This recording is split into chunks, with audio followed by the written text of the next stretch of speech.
बानी पाकिस्तान कादर मोहम्मद दिलवाले साहब के फरमूदात की रोशनी में पाकिस्तान की तामीर, ये बहुत अहम सब्जेक्ट है आज का, और इस मुनासबत से रखा गया है कि 25 दिसंबर को कादर साहब का आपको पता है कि विलादत है, तो इस सिलसिले में ये अहम मौजू रखा गया है। तो इस पर आपके ख्यालात सुनने के हम ज़फ़र इकबाल साहब से दरख्वास्त करते हैं। बिस्मिल्लाहिर्रहमानिर्रहीम। मुझे बहुत अफसोस से ये कहना पड़ रहा है कि पाकिस्तान अब वो मुल्क नहीं रहा जो कायदे आज़म ने बनाया। हर चीज़ बदल गई है, हर चीज़ ख़राब हो गई है, तबाह बर्बादी है।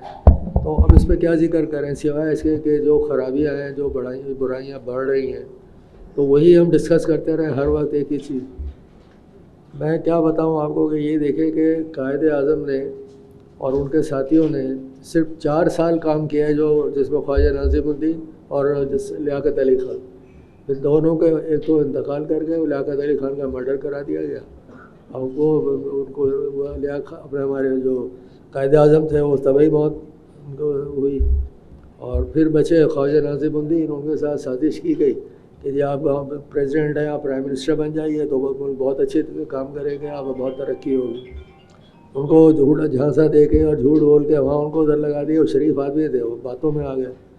और उसके ऊपर फिर जगह उनकी किसने ली? गुलाम मोहम्मद ने, जो नहायत, मैं क्या अल्फाज करूँ कि ये कुछ चल है नहीं दुनिया में।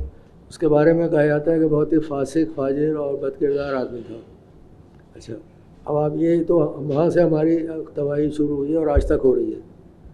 अब हमारी ये देखिए, कायदे आज़म ने जो पाकिस्तान बनाया था, ये वो पाकिस्तानी नहीं है कि जहाँ पे अच्छे यानी स्कूलों में बच्चों को अच्छी तालीम मिलेगी, अस्पताल अच्छे होंगे, जॉब होगी, फिर उनके लिए यहाँ पे आसाइशें होंगी, और इसके यहाँ पे जो बच्चों के लिए और आम आदमियों के लिए सहूलतें मुहैया होंगी। तो वो है ही नहीं सहूलतें कुछ। अब तो ये है कि उनको हाई टैक्सेस लगा के उनको एक किस्म से उनको लूटा जा रहा है, उनको उनकी खाल खेली जा रही है। तो ये क्या पाकिस्तान नहीं गया? तो वो पाकिस्तानी नहीं है जो बना था और कायदे आज़म के जो फरमान थे।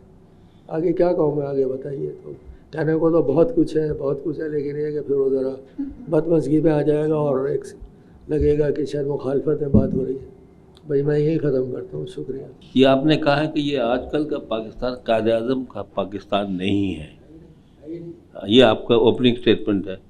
कायदे आज़म साहब का जो पाकिस्तान था वो तो बहुत मुंतशिर और अपना इक़्तिसादी लिहाज से बेइंतहा कमज़ोर, लोगों को सरकारी पैसे तनख्वाह देने के लिए पैसे नहीं, ख़जाने में रेफ्यूजीज़ का एक सैलाब है जो उमड़ा चला रहा है, जिनको हम संभाल नहीं पा रहे हैं।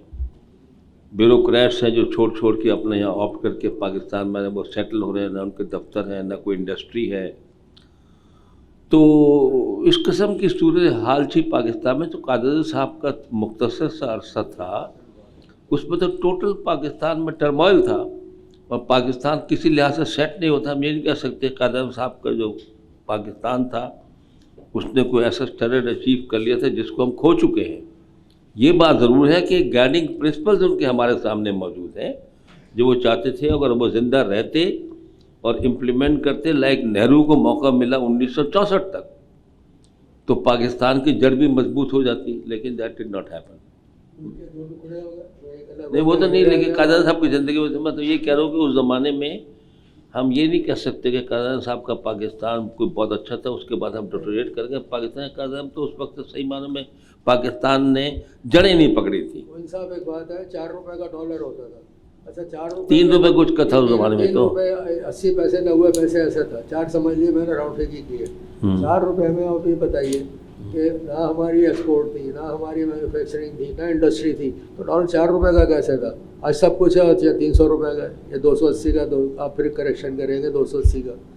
तो अब आप बताइए कि ये आखिर क्या हो रहा है, किधर यार? अभी कोई रुक थोड़ी गया है, और बढ़ेगा। हो सकता है 3, 350, 400 में भी आ जाए। जो ग्रोथ पाकिस्तान के पहले 6 सालों में हुई इकोनॉमिक ग्रोथ, वो आज तक नहीं हुई। बुनियाद रखी गई, बुनियाद रखी गई, लेकिन एक स्टीप ग्राफ ऊपर गया।